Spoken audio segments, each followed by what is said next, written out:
बड़े अरसे से जब से ये हुकूमत है, ये या इस हुकूमत से पहले वाली हुकूमतें भी, तो एक सबसे ज़्यादा शौक़ रहता है कि मीडिया को ना आगे लगाम डाली जाए मुख्तलिफ़ तरीक़ों से, और उस पर ये मीडिया जो है ना, ये शायद मादर पिदर आज़ाद हो गए। सब ने कोशिश की, जना मुशर्रफ दौर से लेके आनवर्ड जितनी भी हुकूमतें आई हमने देखा है, कोशिश करते रहते हैं। अभी जो लेटेस्ट है वो हमारे दोस्त फवाद चौधरी साहब जो है ना वो करने की कोशिश कर रहे हैं। और फवाद चौधरी साहब से मेरी एक दफ़ा बात हुई थी, तो उन्होंने कहा जनाब के मीडिया मालकान जो है ना वो इसलिए ख़िलाफ़ हैं क्योंकि इस बिल में एक हमने चीज़ डाल दी है कि अगर जो मीडिया मालकान तनख्वाहें नहीं देंगे वर्कर्स की, तो हम उन पर जुर्माने करेंगे या उनको बंद कर देंगे, उनको लाइसेंसेस कैंसिल कर देंगे। सो लिहाजा वो ये कहते हैं कि हम जो है हम वर्कर के लिए खड़ा होना चाहते हैं, तो और मालकान जो है ना वो इसको रजिस्ट कर रहे हैं, इसको वो कर रहे हैं सारे। खैर अभी उस पर बिल पे खासी चीज़ें, जुर्माने बहुत ज़्यादा है। मेरा ख्याल है वो चैनल्स को एक तरह का वो एक आप उनको क्रिपल करना चाहते हैं, कि मैं गलत नहीं सुना, 25 करोड़ रुपए के करीब जुर्माने, वो चैनल कहाँ से इनको दे सकते हैं। सो ये बहुत सारे इश्यूज़ हैं जो मेरा ख्याल है बैठ कर हल करने की ज़रूरत है। उसमें थी एक चीज़ ज़रूरी है, बाकी चीज़ें मैंने देखी हैं, जैसे हमारे साथ इरफान सदीकी साहब भी हैं, ये भी उसका उनकी कमेटी के मेंबर हैं, जो जहाँ पे सेनेट की स्टैंडिंग कमेटी इंफॉर्मेशन है। एक चीज़ बड़ी अहम है जो मुझे लग रही है इसमें कि होनी चाहिए, at least I am in favour, वो सोशल मीडिया को रेगुलेट करने की ज़रूरत है। इतना यहाँ पे गंद है, इतना यहाँ पे मेरा जिस बंदे के बारे में चाहे जो लिख दें, कर दें, गालियाँ दें, इल्ज़ामात लगें और कोई उनको पूछने वाला नहीं, कम अज़ कम मेरा ख्याल है इस पर अगर डेफिनेटली होना चाहिए। लेकिन बाकी क्या मसाइल है, मेरा ख्याल है ये इरफान सदीकी साहब से पूछ लेते हैं। अगेन हमारे साथ हैं इस वक्त इरफान सदीकी साहब। अस्सलाम वालेकुम। वालेकुम सलाम कासरा साहब, और आमिर भाई आपको भी सलाम। जी सर, बहुत शुक्रिया सर। सर ये आप भी सुन रहे होंगे साहब, सर उस कमेटी के आप उसके मेंबर हैं, ब्रीफिंग का उसका अरेंज किया गया था, और मुझे पता चला कि आप लोग जो हैं आप शरीक नहीं हुए थे उसमें, जिसमें फवाद चौधरी साहब ने चाइना सेंटर फ्रेंडशिप सेंटर जो है उन्होंने ब्रीफिंग देनी थी कमेटी के मेंबर्स को। फैसल जवेद साहब उसके मेरे वो चेयरमैन हैं, तो आप क्यों नहीं गए और पीपल्स पार्टी ने क्यों नहीं आके क्यों इसका वो किया, बैकवर्ड किया? आपके क्या एतराज़ात हैं सर? बहुत शुक्रिया रऊफ भाई।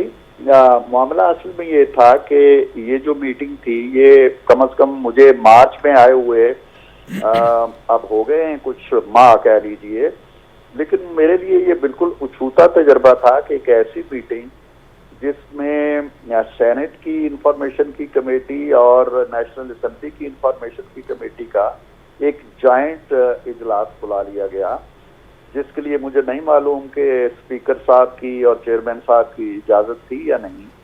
तो हमें चंद घंटे पहले इस इजलास की खबर दी गई, वरना ये होता है कि कोई वर्किंग पेपर आता है 4-6 दिन पहले, या कोई प्रपोज बिल है तो उसकी कापी आती है।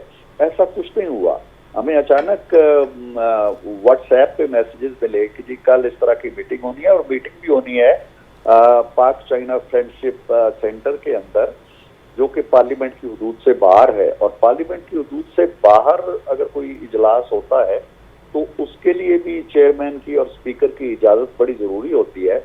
फिर हमारे यहाँ ये भी एक बात कल सुनने में आई कि वजीर साहब का अपना दफ्तर जो है उसको भी उन्होंने वहाँ आरास्ता किया हुआ है सेंटर के अंदर।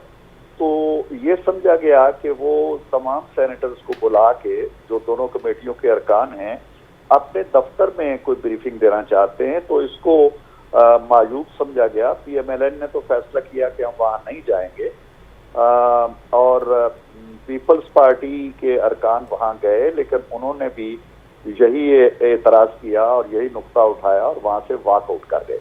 तो कल के वॉकआउट का जो ताल्लुक है वो तो आप यूँ जानिए कि इस बिल के कंटेंट के हवाले से नहीं था, इसके मीटिंग के तरीक़े कार के हवाले से था।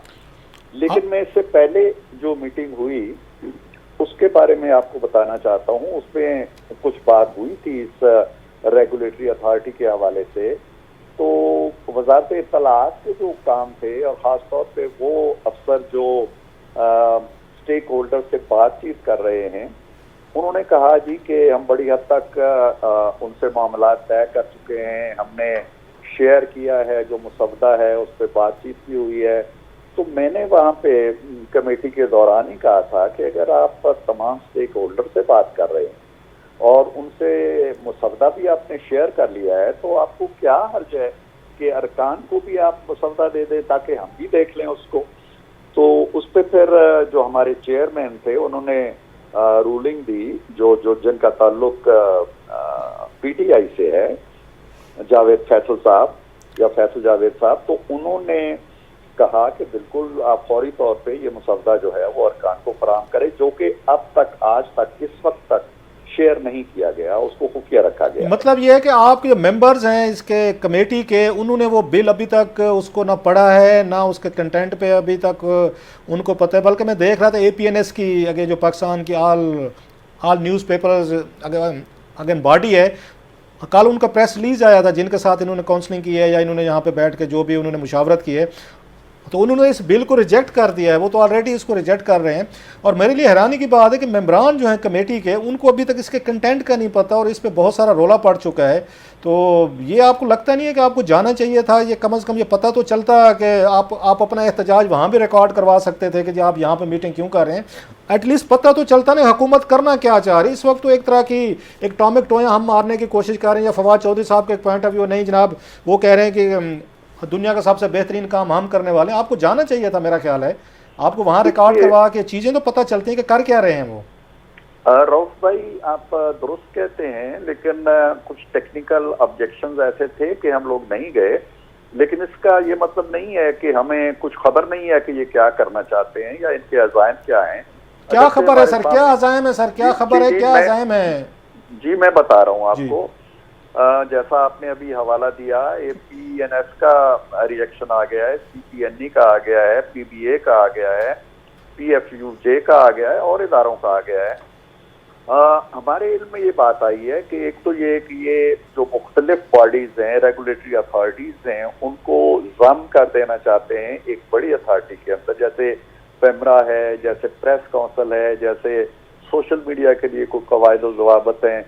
इन तमाम को वो एक छतरी तले लाना चाहते हैं। बज़ाहिर तो बड़ा नेक मकसद बयान करते हैं, लेकिन इसके अंदर जो उन्होंने शिकें डाली हुई हैं, जो इस तरह के बयानात जो अभी तक सामने आए हैं मीडिया की तरफ से कि भारी भारी जुर्माने रखे गए हैं, पासपोर्ट का सामान रखा गया है और दबाव में लाने के लिए और हरासा करने के लिए इसके अंदर ऐसी बहुत सी शिकें रखी गई हैं।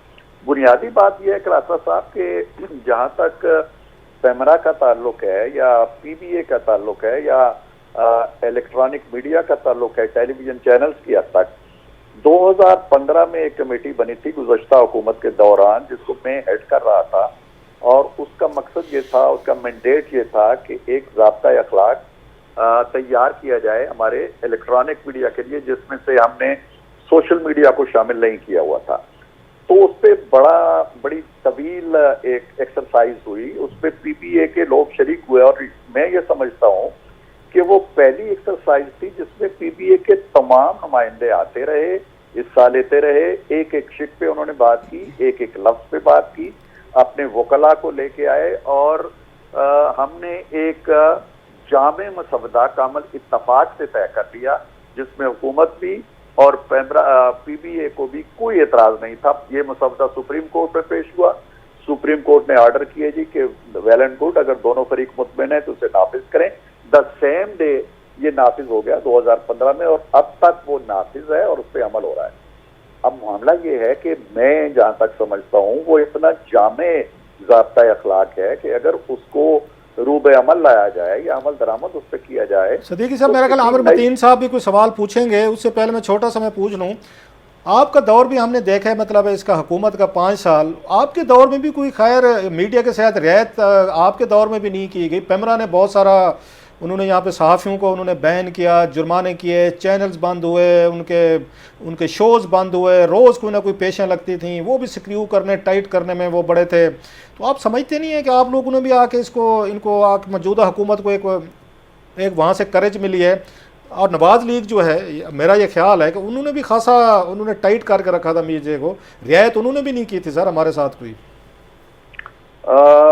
अरोग भाई ठीक है, लेकिन अगर बिल्कुल मेरा ख्याल है कि हर चीज को एक तरफ रखते हुए सियासी आलाइशों को भी और सियासी वाबस्तगी को भी और किसी से वफादारी को भी और किसी के साथ बुग़्ज़ को या और किसी चीज को भी, आप खुद बड़े कोना मश्क सहाफ़ी हैं, आमिर मतीन कोना मश्क सहाफ़ी हैं, अगर आप खुद अपने और सबसे सीने पे ज्यादा हाथ मैं आपकी रखें- बात काट रहा हूँ, सबसे ज्यादा पेशियां हमारी लगवाई गई थी, 50 पेशियां हमने भुगती हैं, 15 केसेस हुए थे हम पे।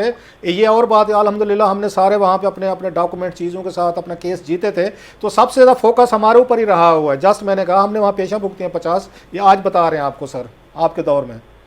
जी जी, एनीवे, मैं जी अगर सर, आप इजाजत हो तो मैं बात मुकम्मल कर लूँ जी। जी सर, जी जी, मैं ये अर्ज कर रहा था कि इन तमाम चीजों के बावजूद अगर आपसे ये पूछा जाए कि सिर्फ के दिल से ये बताएं कि आपने मार्शल लॉ भी भुगते, आपने नवाज शरीफ को भी भुगता, आपने पीपल्स पार्टी को भी भुगता, क्या मीडिया के हवाले से इतना कड़ा वक्त और इतना बुरा वक्त इससे पहले आया था? तो फिर आपका जवाब अगर आए वाज़े तौर पर, तो फिर मैं यकीनन ये मान लूंगा कि ये दौर पिछले दौर से कम अच्छा है।